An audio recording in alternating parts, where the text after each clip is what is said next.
Beauty is seen only because of ugliness. Greatness is known only for its lack. Emptiness and fullness are born of each other. Difficulty and ease create one another. Long and short grow out of each other. High and low reflect one another. Sound and listening complement each other. Front and back follow one another, and on it goes with duality. Thus the wise pay no heed, their acts without words showing the way. So do all things flow without thought, creating without possessing, acting without attachment, achieving without claiming achievement, existing without laying claim to existence. Thus moves all life unto eternity, and so it is. Thank you, Charlie. My pleasure. My name's Ron Verlman. I'm the old white guy talking head for the Oregon Statewide Jural Assembly. With me is William and Charlie, and we also have Richard, Henry, and Raymond listening on the phone. Go, Charlie. My name is Charlie White. I am the director of the Assembly, the Action Committee, and happy to be here with all of you. I'm William Appel. I'm in the Portland, Oregon area. I do technology, TV show, websites, Facebook, YouTube.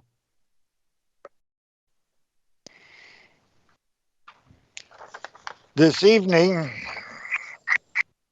we're going to be talking about defining the words we use and what we mean when we use them. I was going over this document with one of our members, Kate's her name, and she challenged me or questioned me on what I was saying and what I meant. And it started right from the beginning. So this is the document, the testimony as a notice in the nature of a writ of quo warranto. And at the top is an identifier. It's Oregon, comma, without the state of Oregon in all caps, comma, within the United States of America as it's properly set forth in the Articles of Confederation and Perpetual Union, the constitutional Republican form of government. And so that's the first sentence. Oregon may be a Shoshone word meaning water running west, but that could be a made up thing also. And when you look up Oregon, there's a lot of controversy on what it really means.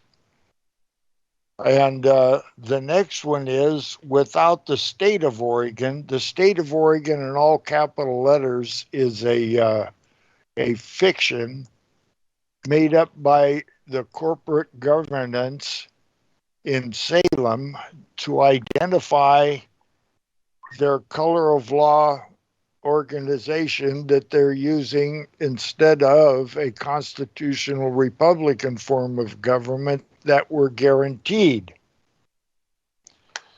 So within the United States of America, that's our proper name. Capital T, capital U, capital S, capital A. Anything else is something else. They're doing it to deceive us. And then constitutional Republican form of government is what each state is guaranteed by the United States, which is located in Washington, District of Columbia. And District of Columbia is named after a goddess of the Americas which is a, I don't know, what do you call it when goddesses transmute from one to another? The goddess from Egypt and the goddess from Greece and several other goddesses all morphed into Columbia, which to some is an evil goddess. And that's just the first sentence of this document here. I don't know. Did I explain that good enough? I rest. I would like to say something. This is on behalf of how we proceed in the assembly. I think it's really critically important that every single individual living on Oregon and within our country question where the words come from and what the meanings are. Historically, we are in a process in our assembly of trying to sort this out and work out what is really true, what's really accurate, and what we assume to be true rather than investigating and inquiring of anyone who might know better than we do. And I just want to set that groundwork in terms of how we proceed as an assembly of the people on Oregon, because there are so many notions of how we perceive who we are and where we are within our country. And it's critically important that we recognize our essence and that we are of the Creator and that we live on the land and that we're not owned by anyone and we're not given privileges. We are given inviolable rights by birth to breathe clean air and drink clean water and live a good life, recognizing one another's equality, individuality, and responsibility. It's so basic. That's such common law sense. And we have come so far away from that in color of law. And so that's why we're doing this kind of definition of where we even are. People think we're free in this country, that we have freedom and liberty and all of that. And yes, we have a wonderful lifestyle and we have an amazing collection of people on this land. But a lot of people are not happy about what is being controlled and contrived. And like Ron says, let them be deceived who will. So there's a lot of manipulation and programming going on. And that's why we do what we do in the assembly, is wrestle with words, wrestle with the meanings and the origins of words and definitions so that we can all be clear and we can be really solid in who we are and our understanding, our understanding of what everything means and where we want to go with it. So I yield. Yeah, I'd like to say something about these words too. These, I grew up in an era that it looked like we could just change the meanings of words to anything that we wanted to on a whim. And the more I dig into what has happened in the past 250 years or so, I see that words actually mean way more than I ever thought they meant. The original wording, and it seems like the changing of the words, especially in the English language, has been done to make us confused and deceive us. It gets very confusing when we start to read what we call law or even their legalese stuff. We have to pull out several dictionaries and cross-reference them and read them 3 or 4 times to get the meaning, maybe even get people's opinions. People have been going to the Supreme Court for freaking decades to try to get the meanings of what does it mean to bear arms? A simple sentence. And it really is simple, but they've tried to complicate it all. And the other thing is, these words, specifically names like Columbus or Saturday or Sunday. These things actually mean more than we think they do. These were actually gods, the multiple gods that were worshipped in several lands, Rome, Egypt, and they were all placed in there to deceive us also. And I don't know if anybody's noticed, you guys, when I'm doing texting or emailing or anything, and you'll see that I never capitalize the word Sunday or Monday or Tuesday or January, because these are all actually gods, and I don't want to give them respect. There's only one true God that I know of, and I don't want to lead down that path. And I didn't used to do that. Since the last few years here that I've been trying to find the truth in our history and how to be a free person on the land, I've woken up to these things, and I just can't do it anymore to give them respect. So I'll yield. I'd like to add to that there are a lot of rituals that are part of the fabric of everything that we think is true and real. There's rituals, black magic, and these are all real. These are all really happening. And I'm looking at this image is really weird. Talk about black magic. Yeah. That's weird. Yeah. So, these are things that we just take as the norm or natural. And in fact, we partake in rituals all the time, unbeknownst to us. And we need to pay attention, because why would we want to continue them or enforce them when we know they're not in our best interest? And I yield. One of my favorite words that's pretty common and everybody is totally aware of it, is a driver. Who knows what a driver is?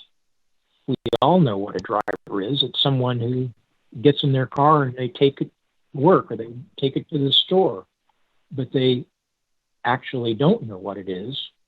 A driver is one who is operating, and operating is a business term, operating a motor vehicle, and motor vehicle is a business term, which means a commercial vehicle.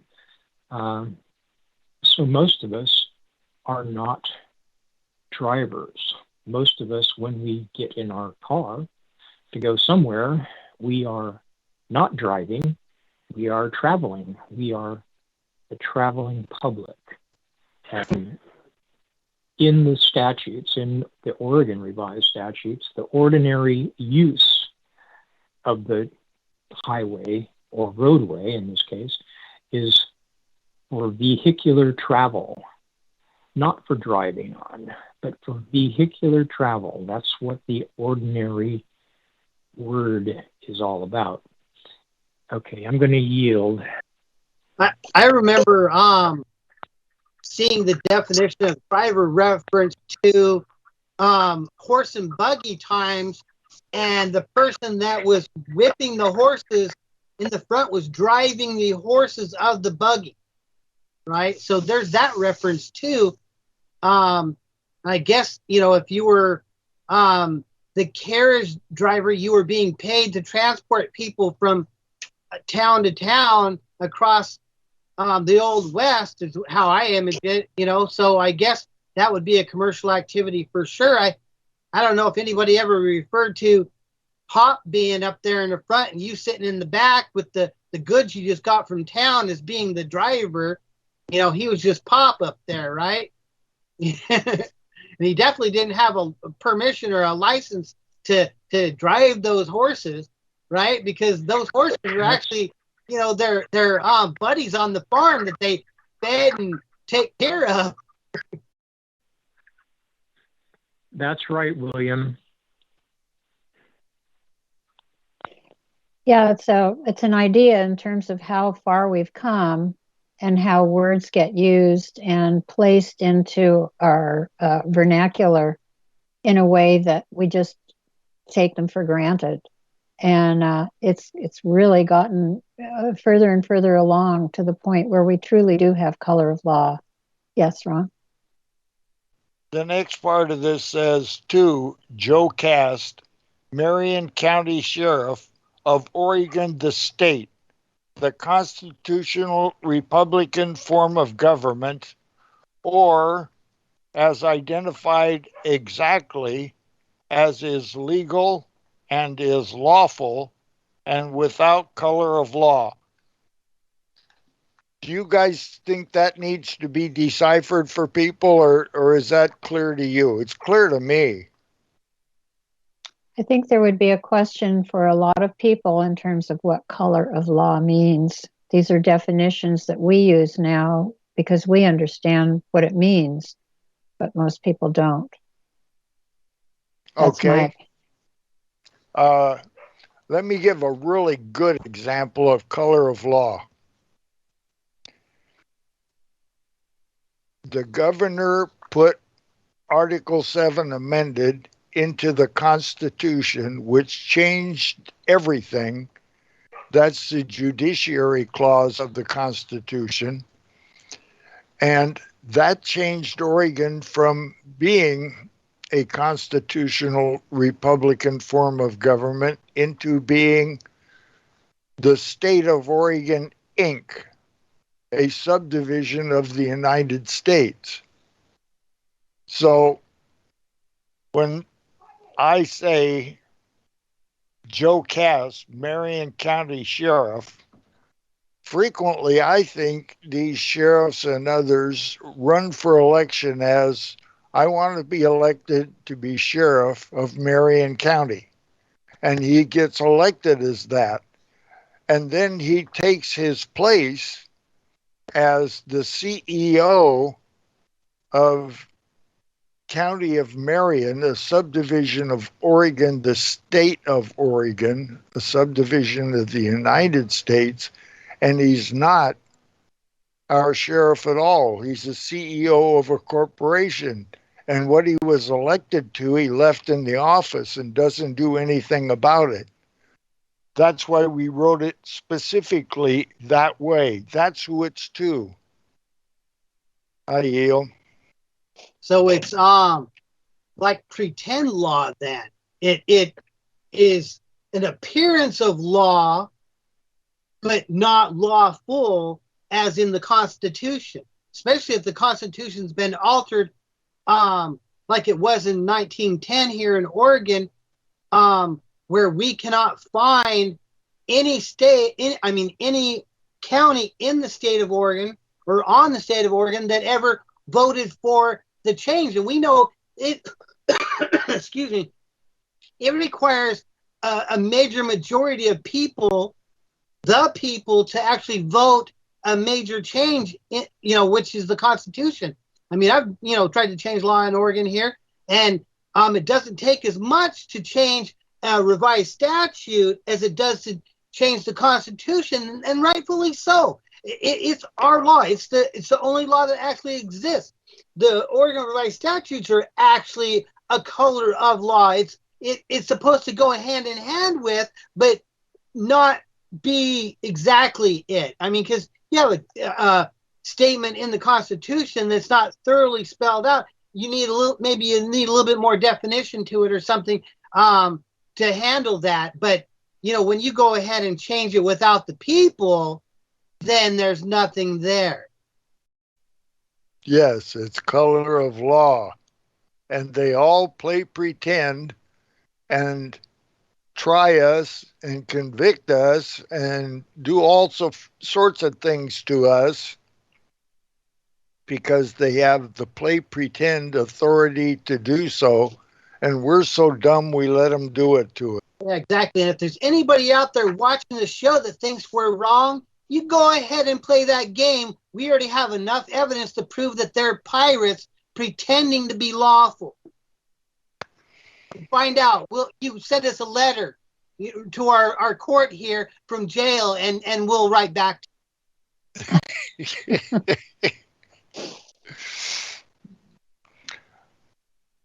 So Have we got that one pretty well nailed? Shall we move on to the next one? Mm-hmm. It has been decided by our civilian court of record. Somebody else want to handle the definition of a civilian court of record? Don't trip over yourselves. Okay. A civilian court of record. I first became aware of that in Ex parte Milligan. And in Ex parte Milligan, it says you can remove martial law from the land if you have a civilian court of record on the land. And so there was no civilian court on Oregon. They were all bogus courts because of Article 7 amended. So we, the people, and we are such because all the powers that be acquiesced to it when we told them who we were.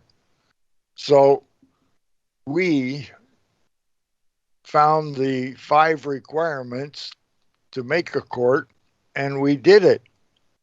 And we told everybody that we had done it, and nobody rebutted us. So we have a civilian court of record on Oregon, and we have done away with martial law lawfully.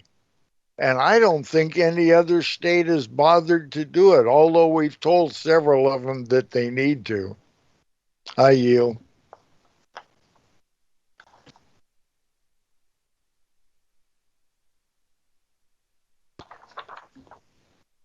Okay. Nobody's jumping in, so we'll go on to the next one here. Then they directed. Hold on, I want to talk about the word civilian. Oh, okay. Good idea. Civilian has the implication of a nearby military body. Civilians are distinctly not military, but if we have removed the military courts from the land of Oregon, I'm not sure that we should continue to call ourselves a civilian court of record. I believe that in the transitional period, when we were pushing out the military, it was okay. But this word civilian came up 20 years ago in Portland when there was a move to have a civilian review board for police activities. And there were a few people in a group that were considering this that were opposed to the use of the word civilian because they said, wait a minute, it means that there's a military presence somewhere close by, and we don't have that. We don't want that. We deny that there are military personnel in the city of Portland. And so the group took a vote on it, and we decided we will not use the term civilian review board for police misconduct. And as it turned out, one of the guys that ran the printer, he changed it back and he put civilian in, but it didn't make it. It didn't make it as a measure. But that's how crucial it is. It has been argued recently, and it's not an insignificant word. It means something. It has meaning, and I think that we should return to the People's Court or an Oregonian's Court or something like that. But the term civilian court means that there is somewhere nearby a military presence. My question would be then, how does that segue, or does it, with a militia?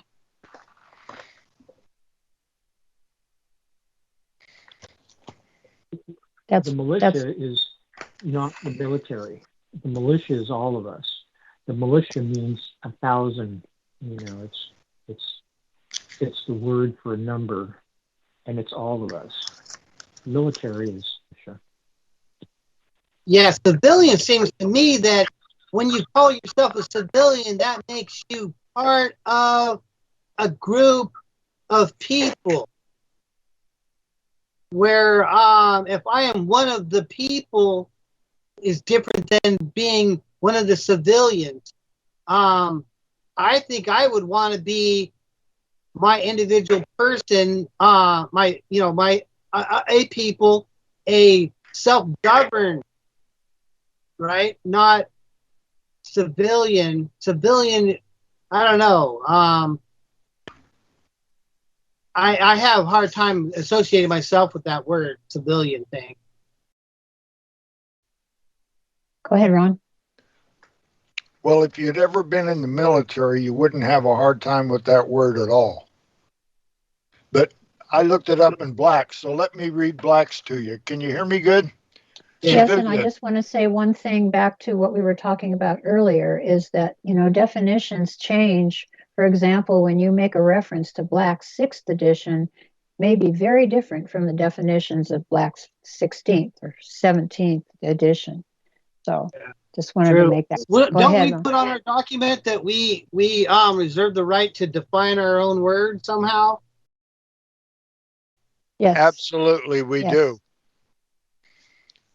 Okay, here we go. Take my glasses off. Private citizen, as distinguished from such as belonging to the armed forces, or in England, the church, one who is skilled or versed in civil law. Doesn't say anything here about having military close by. It just says distinguished from belonging to the armed services. Huh. Somehow associated with it for sure. Well, it's non-military. And if there is a civilian court, it means there cannot be a military. Well, you're sitting in front of a civilian flag, right? Yes, I am. I have the other one right here too, though. A quick word about distinguished. The word distinguished means there are two entities sitting close together that have to be separated by something, and that's distinguish. And distinguish can be the color of your pants. It doesn't matter. But in this case, it's those who bear arms in defense of their country and those who are being defended. That's what distinguishes. They are talking about two entities that are close together. I yield. Okay, I got distinguish here.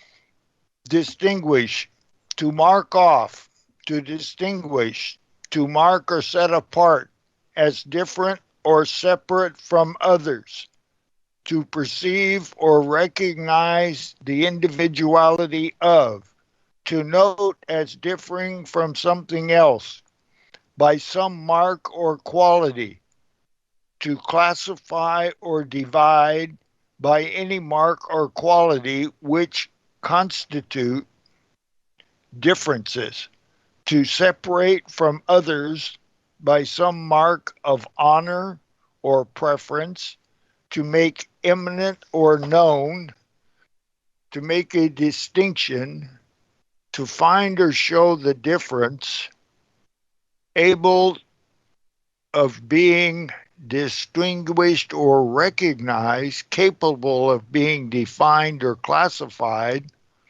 worthy of note or special regard. You think you know what a word means, and then you find out there's all these other meanings. Well, I would like to Ron, jump you don't in. mean to say that I was off on my use of the word distinguish. It's still a mark between two things that are close. A mark. It's everything that is distinguished is still close together or close enough together. I yield. Boy, I wasn't challenging you, Richard. Not at You all. know, I know you weren't.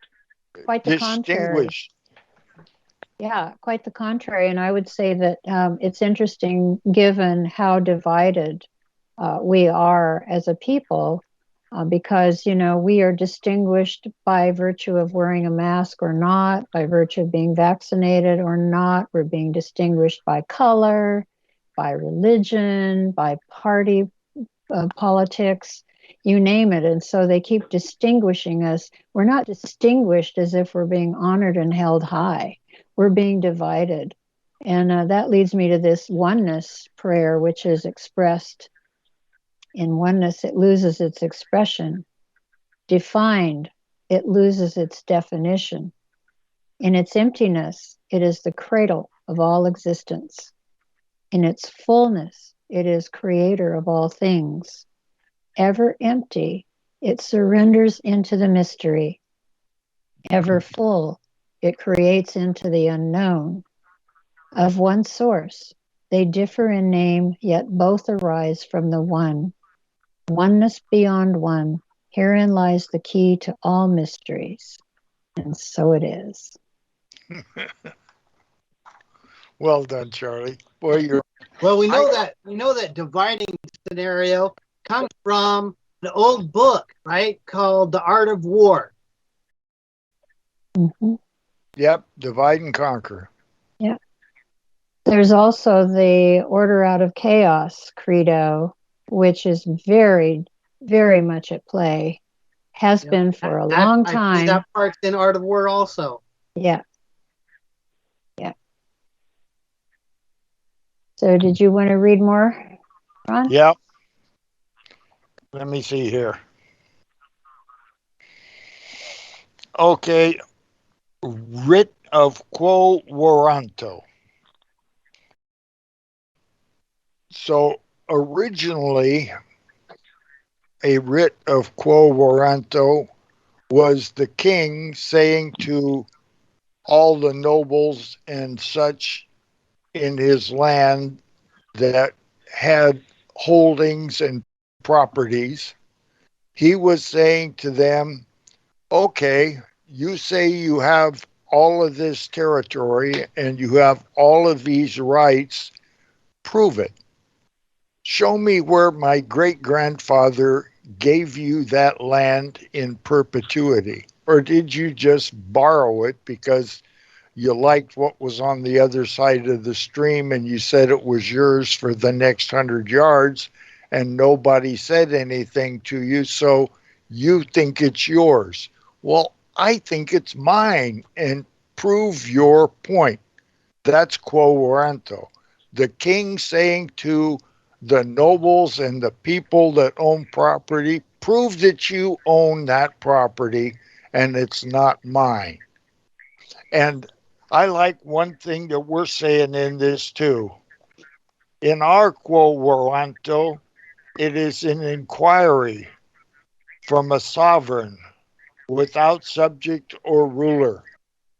So when we file this paper, this notice of a writ of quo warranto, every one of us in our civilian court of record as a sovereign Oregonian without ruler or subject is demanding from Kate Brown, show us your bona fides. Show us that you have the authority to do all the things you say you do, because we say you don't. And I had heard a quo warranto forever. And then Henry says, Ron, do it. And he finally hit me about the head and shoulders enough that I read it and looked it up and read it in the dictionary and brought it to you guys, and everybody said, yeah, let's do it. And we did. We do things. So, what's the next thing we ought to? All right. Civilian court. Okay, testimony. There's a good word. Anybody want to take testimony?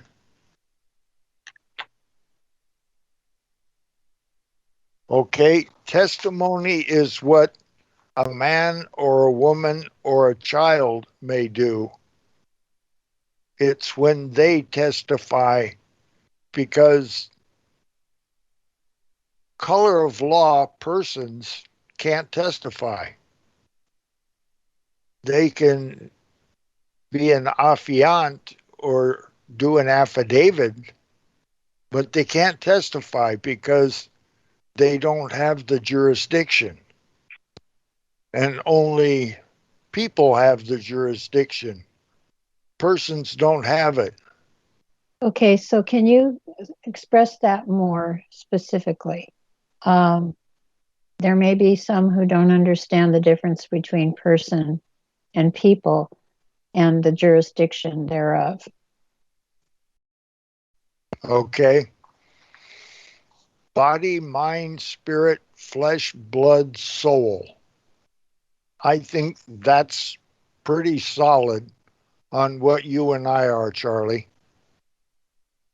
And that's who we are.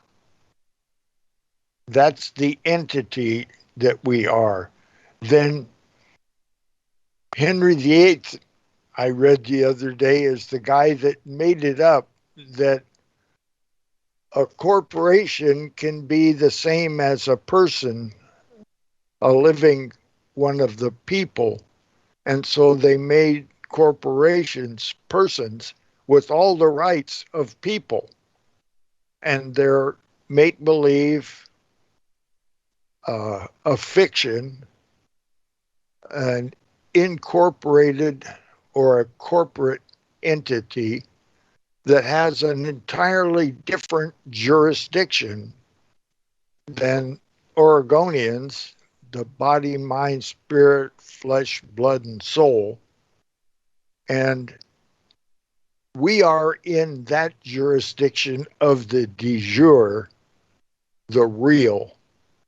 And they, the 38 prosecutors on Oregon, are in the de facto, the play pretend, that which is in power but which is not lawful or legal. They're persons dealing with persons, and we're people. They cannot deal with us. That's how they trick you in their court. They say, are you a U.S. citizen? And I stood up proudly in court several times and said, yes, I am. And I just cut my own throat, because I didn't know. But then I found out that, and what was it we said the other day? We said to who was it? John. Are you a U.S. citizen or are you an Oregonian? He says, I'm both. And I says, can't be both. Well, my general thinks we can.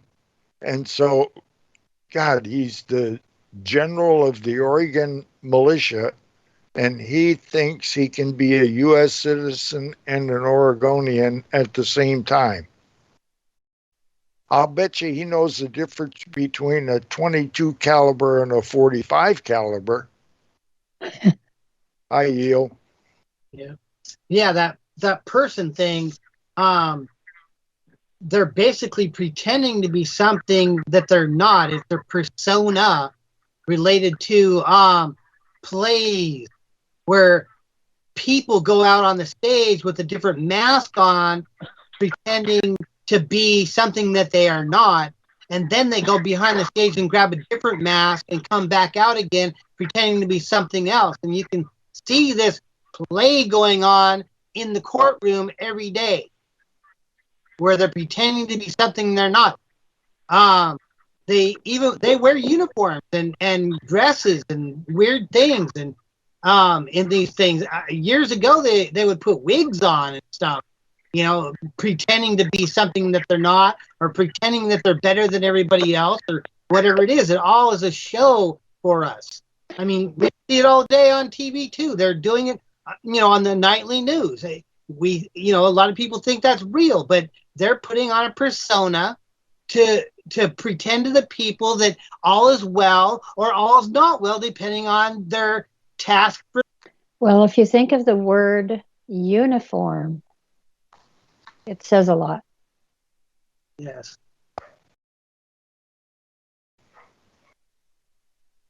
Something like unisex.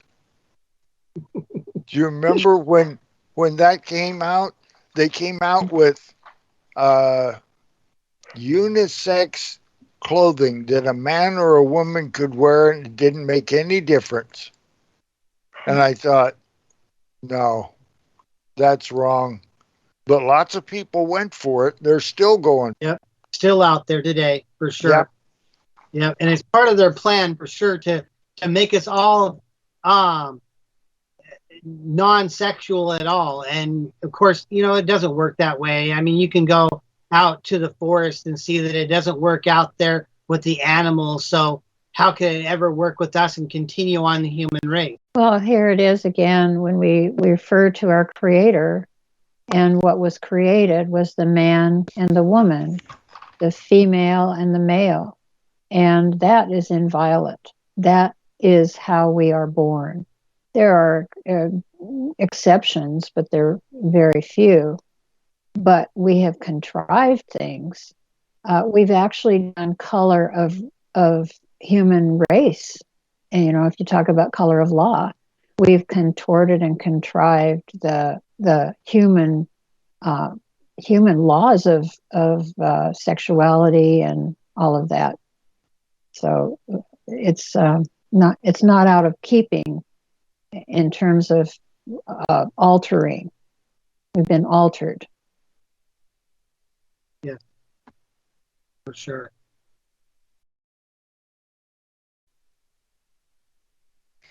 If I went down that road, it would get really, really controversial, and you guys would have to edit out what I would say. Yes. Yes. There's other words. There's other words that we can choose to look at. We've already done that once before, haven't we? Yeah. Yes, Yeah, and we. Yeah. Okay, here. Go. Oh, you're on. Okay, Yep, I thought you're on. somebody had something to say.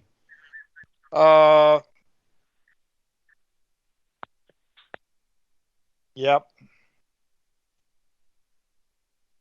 Well, let me see here.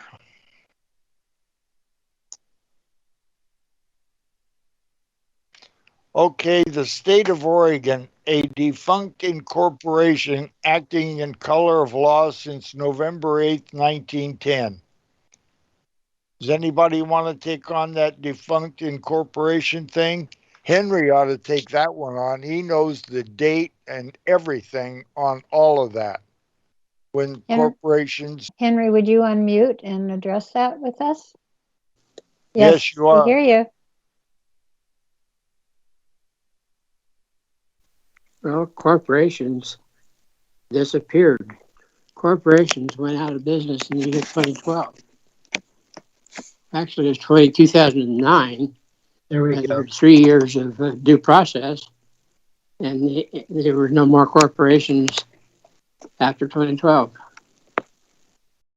Which includes the United States Corporation. All corporations. So what are they making up now? It amounts to, it was created by Henry VIII to create a concept of limited liability. Well, that disappeared in the year 2012. After 2,520 years of horseplay, it ended in the year 2009.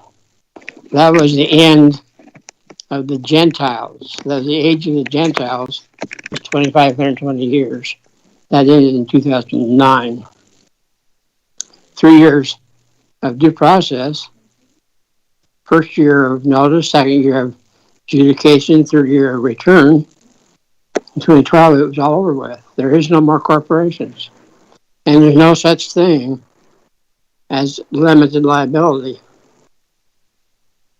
Period. Lawyers and all that. The whole idea of a lawyer, same thing. They're all defunct.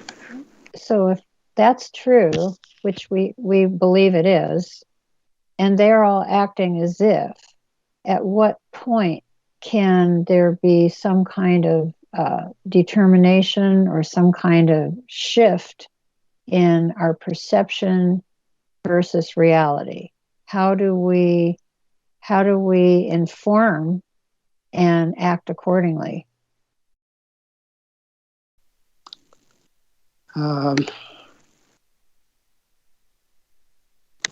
Boy, you're not easy with your questions.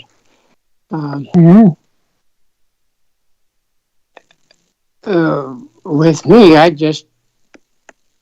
don't recognize them. If they come to my door and say I'm a muckety muck, I say no, you're not. I'm a muckety muck. No different. So knowing the truth, then we act accordingly, and therefore they look foolish. Yes. Yeah, right. I think that's the thing that's so difficult about the compliance that I'm seeing from supposed authorities. And I know who I am and I know my rights, and I choose to honor them. And I don't do it out of disrespect for others, but I certainly am not going to give authority to people who I don't have respect for and who don't respect me as a sovereign, free being. Well, look at your mail. It's all capital letters. That's not you. Yep. I've been returning those kinds of things for 15 or 20 years. I don't know, a long time. That's great. It's not me, so I said I return it. Uh-huh. And then what happens? Nothing. Literally, that's true. Nothing happens. Well, wait a minute, Henry. A long time ago, you and I turned some paperwork into the federal court in Portland, and it really irritated some people. And the U.S. Marshals wanted to know where you were, and they were demanding of me that you respond and tell them where you were. And I told you that, and you said no. And so I told them no. But then they tracked you down to where you lived and knocked on your front door. I shut the door as soon as I opened it. Yeah, you opened the door and shut it in their face. The king cannot enter. That's standing law from way back. The king cannot enter. So I just shut the door. Yes. Thank you, Henry. Suppose I wouldn't have shut the door. Suppose I would have engaged in a conversation. Do you think I'd still be in jail? Yeah, probably.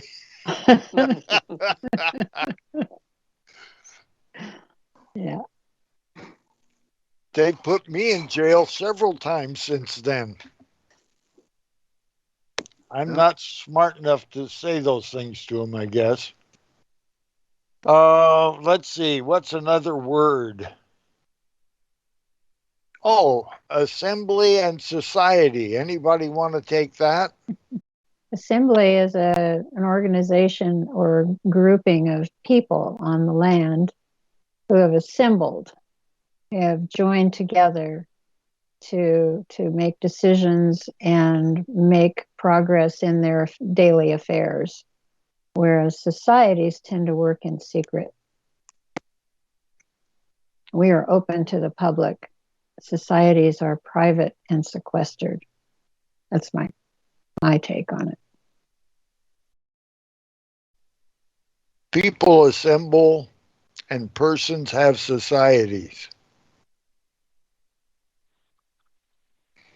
That's my take on it. Richard wouldn't go that far. Societies are made up of a wide range of people, but they are people, and you can't deny that they are people. Societies are potentially going to be divided and have a requirement of electing representatives based on majority or something, but I don't think that we can say that they are private. Societies are made up of a wide range of people. I yield. Could you also say they're hierarchical?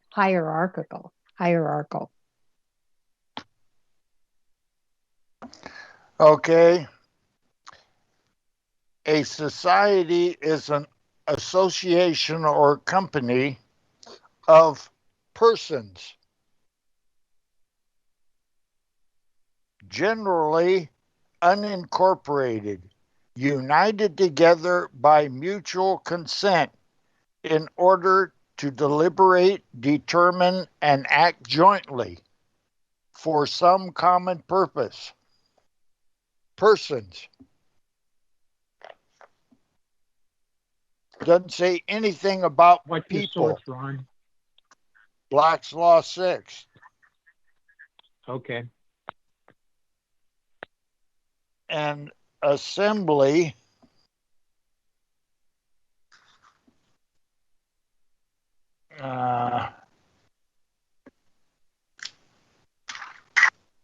asset assessment assembly.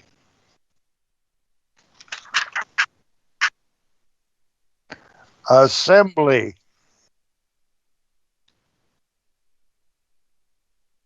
Assembly. The concourse or meeting together of a considerable number of persons at the same place, also the persons so gathered. Assemblies are those required by the Constitution and the laws, for example, General Assembly, the lower or more numerous branch of the legislature in many states. Popular assemblies are those where the people meet to deliberate upon their rights. So, I think that's pretty clear. Assemblies, people, and societies are persons. But you did read, that's right. Well, you read the same thing in societies and assemblies. They are both persons and people. No. Assemblies are persons and people. Societies are only persons. Yes. And there is the difference. One of the people can be a person, but a person cannot be a people every time.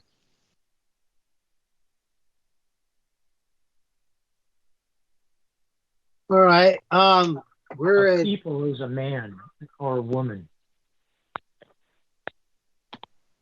That's true. Or child.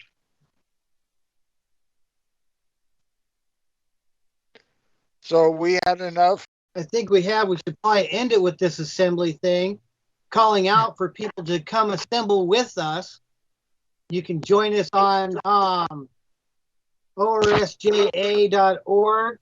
Click on the link to YouTube to watch more of the videos. We attend different things throughout the year. Come join us. You can go to that website there and click on the documents page and set yourself up as part of our assembly. Anything else, Ron? No. God bless us all. Thank you, everyone. Thank you. Good night. Yep, good night. They do not want to let go of this. They do not intend on losing here. And we do not intend giving it back to them. And then the bullets started flying. Then he jumps out of the car. And he's got both his hands up. And he got out of the car, and he had his hands in the air. He's like, just shoot me then. This is what you want, just shoot me. And they did. They shot him dead. With his hands in the air, and I saw it. I swear to God. He was just walking with his hands in the air. And they shot him. And they shot him dead, and then after he was down on the ground, they shot him 3 more times.